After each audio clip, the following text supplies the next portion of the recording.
What's going on, everybody? Welcome into the BLA podcast, your home for everything Lakers, Warriors, and news from around the association. I'm Austin Sexton, and I'm normally with Casey. I'm normally with Roman and Brock, but today we're trying to do something a little bit different. Since the Warriors got the big win tonight over the Celtics, I figured they could have their own side of the show to kind of talk about the things that they won to as far as the win. And unfortunately, our Los Angeles Lakers took the loss of the night to the Memphis Grizzlies, 131 to 114. So I haven't got to do a personal show in a while. Put this up here right now just so that the people who are tuning in can see what we're talking about. I haven't got a chance to do a personal show in a while because I've been a little bit busy with as I'm a artist, a producer, engineer, kind of do a lot of stuff in the music industry, and I've got a passion for the Lakers. That's why I do this show. But over the last couple of days, I've kind of been watching from afar, especially like being in the chair. I've always, if you work with me or you know me, I've always got the game up on the screen or I'm watching on my phone on the side or whatnot.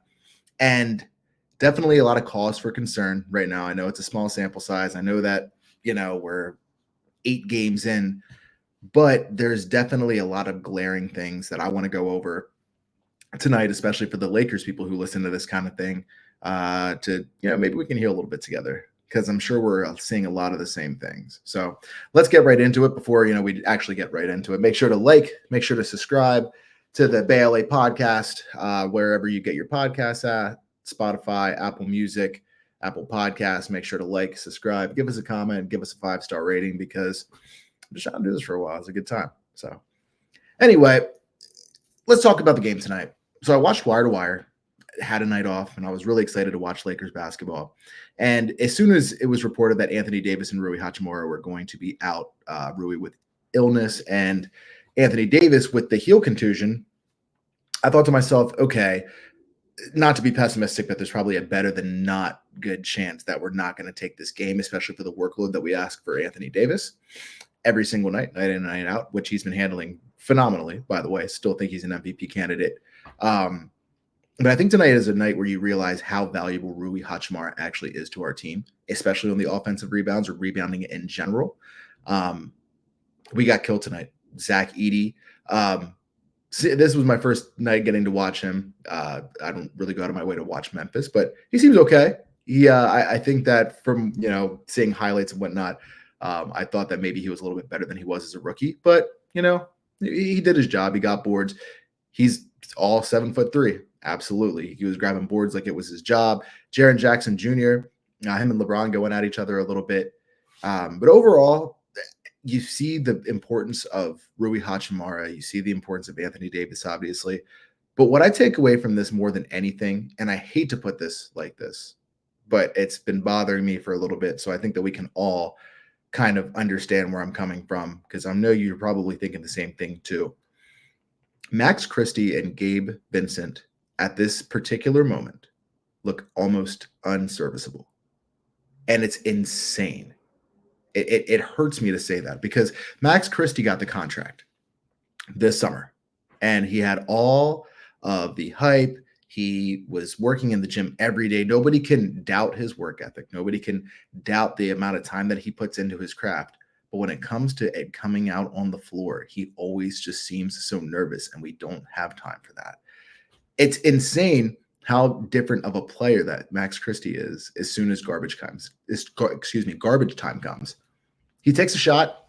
The amount of confidence when the non-starters are in, the amount of confidence that he has is insane to me. I think he drained 2 threes, got a layup to the rim. Obviously, different caliber of players that are in there, but he just seems so much more comfortable. Same with Gabe. As soon as the non-starters are playing, knocks down a 3, goes right to the hole.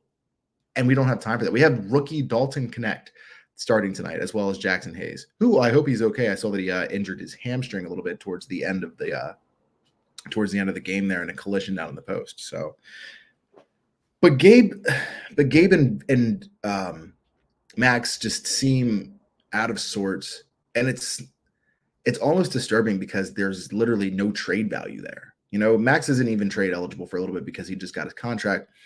But how do you package that together? Gabe, Max, and Jackson for X, Y, and Z. At this point, it seems like their trade value is extremely low.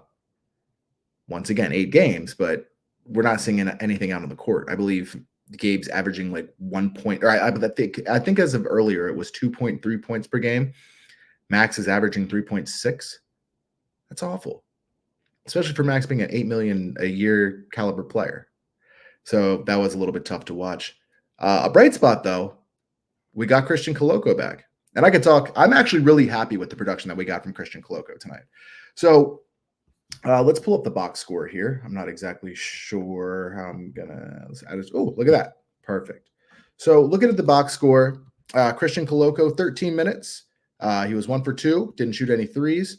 He had an offensive rebound, defensive rebounds for two in total with 2 points, a nice dunk at the rim. If you're watching the YouTube version of this, the plus minus, the Lakers never really had the lead the entire game. So they were going back and forth. And like, I think it was like, we would give 8 and then they would score 10, and then we would give 8 and then they would score 12. And it was back and back the entire time. So the plus minus here is really not telling of anything at all. This is a terrible statistic to look at for this game, considering LeBron James played 35 minutes and had 39 points, and his plus minus is -21. So, which is the worst of the entire game. However, he played the most minutes. So, LeBron James looked great.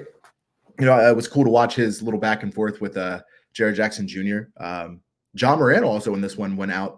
Hurt himself. I believe it's his hamstring as well. Did not return to the game, but at that point, I believe Memphis was up maybe 17, 18 points, so there was no need for him to come back. And Dalton, tough shooting night for him. Only 3 points. He was 1 for 7 from 3, just 1 for 7 in general. He didn't take any shots at the rim. You could tell he was nervous. It was his first time starting, especially being back in Tennessee, where he, you know, was the SEC Player of the Year. His coach was there to deliver his SEC Player of the Year ring to him. He had friends and family there, so I can imagine how he felt. Definitely the nerves were at him a little bit as well. Austin Reeves as well, 19 points, 35 minutes, 7 of 17. Not a great shooting night for Austin Reeves either. I feel like every time he was putting up a three, it didn't feel like he was.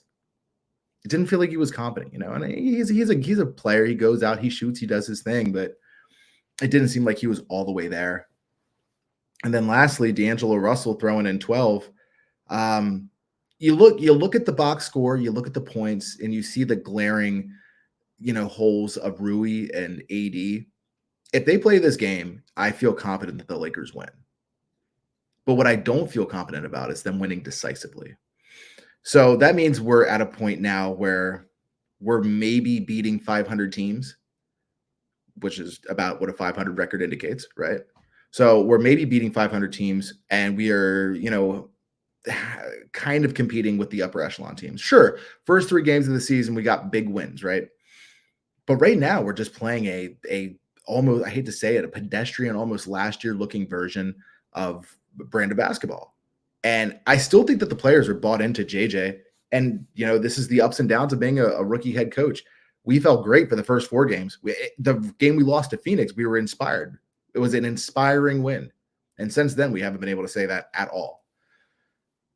So, yeah, Detroit, it was a messy win. I didn't even get a chance to watch that game. I was stuck in session, and I was so confident that we were going to win that game. I was telling the people I was in session with, listen, I don't even need to watch this game because I know what's going to happen.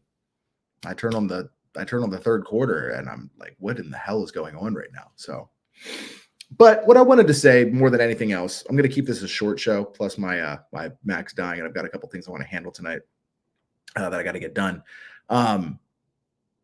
Even though we're back to 500 basketball, I think once we get our rotation players back, being Christian Wood and Jared Vanderbilt, I think it's going to be those 2 guys.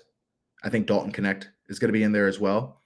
And I'm seeing really good defensive activity from Cam Reddish. So I'm willing to say that maybe he even cracks that rotation. And maybe Gabe Vincent. But to me, Max Christie has to prove himself again. Max Christie has a lot that he has to prove, I think, to Lakers Nation as a whole, to be honest with you, because I don't feel like I have faith. But I think once we get back, we'll get a little bit of a injury update. I believe that JJ Redick said that they'll be checking back in on him in about a week. So we'll hear some news on that. But I'm inspired by Christian Coloco. It felt good to see a really big body. I know he's a little thin, but it felt good to see like a legitimate shot blocker out there to play the game and be able to like have some sort of a defensive presence underneath of the rim. So for not playing basketball in almost 2 years, I believe next year's 2 years for Christian Coloco. Hell yeah, man. Inspiring stuff. I felt great about that. He came in and I was like, hey, at least we got somebody, you know? And he looked a lot more controlled than I thought he would be. Based off of what I'm seeing in a I don't even know how many minutes he played tonight. I forget. I think I said like 13 or something like that. In a 13-minute sample size, I think I'm willing to say that I feel better about a backcourt with him, Anthony Davis, and Christian Wood than I do with Jackson Hayes. And Jackson's been okay, but Jackson plays a little bit out of control. And for a team that needs a sense of stability, Jackson plays a little bit fast. And sure, he plays with the energy. He brings the energy. That's what he's known for, right? But right now, we need methodical basketball. Because that's the brand of basketball that JJ Redick is saying that he wants to play with, you know? Fast-moving, methodical, high defense, high caliber, high IQ plays with high IQ people. And I think all of our players have that, but just some move a little bit faster than the others. But that also comes with experience, you know, because the older you get, the more you play, the slower the game gets for you. And that's why LeBron James at age 39 can have a 35-point night. Absolutely ridiculous. So, yeah, your Lakers fall to the Memphis Grizzlies 131-114. And we're back in action on Friday in Los Angeles. I think I'm going to try and get to that game. I believe it's Friday. It's either Friday or Saturday. I can't remember. Either way, I hope that you guys have been enjoying watching Lakers basketball as much as I have, because it's just good to see something back on, to be honest with you. I absolutely love it. Congratulations to the Warriors tonight. For the Warriors people that are here for our show, that's a massive win. Being a Lakers fan, it's always F Boston, those ghouls in green, that broken Jason Tatum jumper. Ugh, it's disgusting. So I'm glad you guys got to go into Beantown and get that win. So, but yeah, if you want to check out the Warrior side of stuff, Casey and Roman are also going to be posting a show here shortly. I just wanted to get this one up before they did, because they're probably going to be talking for a while. If I was them, I'd be gassed up. So congratulations to them. And until next time, guys, we'll see you for the next game, or the next post-game show for Lakers basketball. But until then, I'm Austin Sexton with the Bay LA podcast, and we will see you next time. Take care, guys.